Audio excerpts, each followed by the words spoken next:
មកបងប្អូនអ្នកខ្លះដែលគាត់ចង់ធ្វើសេវាកម្ម STEAM បែបបុរាណដោយអតិថិជនខ្ញុំម្នាក់នេះអញ្ចឹងគឺគាត់ stay ណាត់ខ្ញុំមុនព្រោះខ្លះអត់តន់ក្នុងការទៅកម្មវិធីអញ្ចឹងរាល់អតិថិជនទាំងអស់ឲ្យតែបានទេណាត់មុនគឺយករៀបចំឲ្យមកកាផ្លេជូនតែម្ដងចាំមកតែខ្លួនចែកបៀរៀបចំធ្វើឲ្យមកស្អាតតោះទៅមើលភីវទាំងអស់គ្នាបងប្អូននេះគឺជាដៃអតិថិជនរបស់យើងគឺគាត់មានភាពស្ងួតបន្តិចអញ្ចឹងចាំមើលថាក្រោយពេលដែលបានធ្វើសេវាកម្មហើយថាតាស្បែកគាត់ភ្លឺបានកម្រិតណាណាអូខេតោះ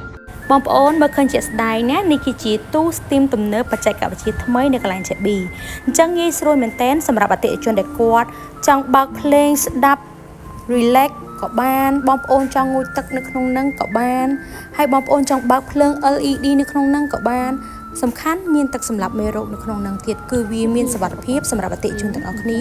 ក្នុងការចូល STEAM កន្លែង JB គឺថាបងប្អូនធ្លាប់ទៅកន្លែងថ្លៃឥឡូវមកកន្លែង JB មកតម្លៃពិសេសហើយធូរមែនតើអញ្ចឹងមិនថាបងប្អូនចាំមើលក្រោយពេលធ្វើណាបងប្អូនខ្ញុំទៅមើលដៃតិចមកបងប្អូនមើលសាច់គាត់ក្រោយពេលធ្វើហើយមានអារម្មណ៍ថាទន់នេះសួរការប៉ិតណាកុំងក់ក្បាលហើយអូខេស្លាខ្លួនណា STEAM 3ដងឃើញទេចាំមិនថាស្បែករបស់យើងពេលខ្លះយើងខ្វះជាតិទឹកដល់ពេលដែលយើងបាន STEAM ហើយស្រាខ្លួនល្អមែនតើឡើងទុនអូខេ thank you ជឿមិនថាបងប្អូនមើលឃើញជាក់ស្ដែងទាំងអស់គ្នានេះគឺជារូបភាពមុនធ្វើនិងក្រោយធ្វើ